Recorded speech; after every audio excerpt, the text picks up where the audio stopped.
After 2 days of rain, the Land Rover fans were ecstatic to find that the field was muddy enough to warrant tugging each other off. Good afternoon and welcome to another episode of Geoff Tells Stories.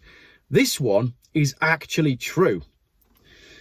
This post was originally written back in 2013 when I was working for a classic car insurance company and I was asked to attend a Land Rover show against my will on a Sunday whilst I was very hungover.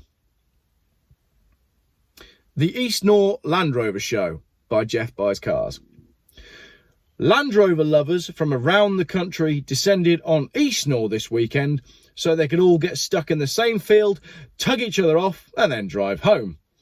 The show, which was attended by around 300 pairs of wellies, has been running for over 40 years. The two-day event offers plenty to see, including Land Rover displays, Land Rover parts for sale, Land Rover demonstrations, Land Rover clothing and other Land Rover related things. Rain hammered down throughout Saturday, but this only served to excite the Land Rover community, who proudly paraded around in wellies and Land Rover branded clothing, happy as pigs in shit, saying things like, "A bit of mud never hurt anyone," and "We love a bit of rain, that's why we drive Land Rovers." Also on sale were the famous Land Rover One Life Live It stickers, which could be seen on most of the vehicles that are driven to the muddy field and not moved for 2 days, while the owners got drunk and talked about Land Rovers.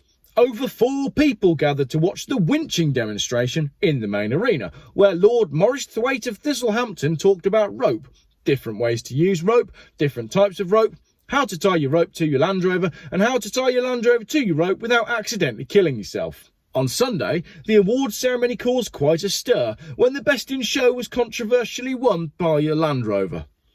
After 2 days of rain, the Land Rover fans were ecstatic to find that the field was muddy enough to warrant tugging each other off, and the roar of V8 engines could be heard around the field as Land Rover owners realised that thick, claggy mud often meant the maxim of "you can go fast, I can go anywhere" doesn't always apply.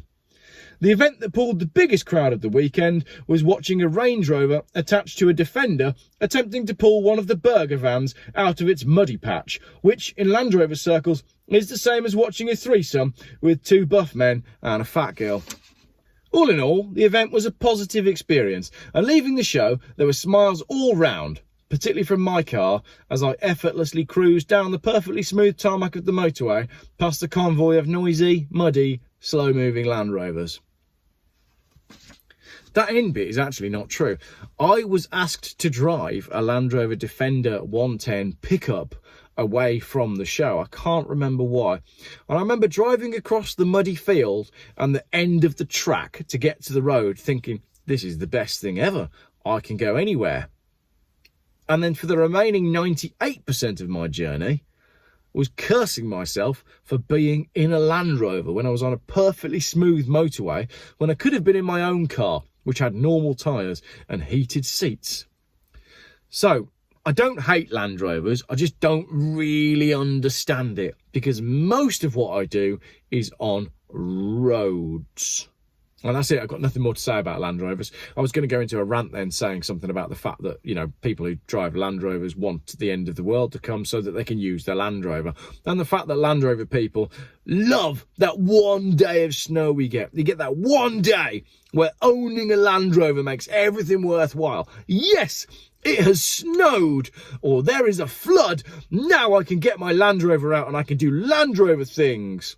Which is usually the point where I look out the window and go, nah, it snowed. Nah, there's a flood. Not going anywhere today, because I don't need to. Oh, don't hate me, Land Rover community. I do like Land Rovers.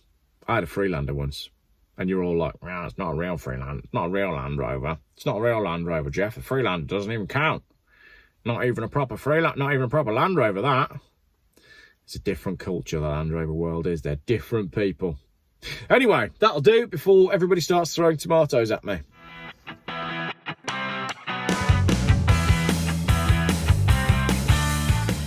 Geoff Buys Cars.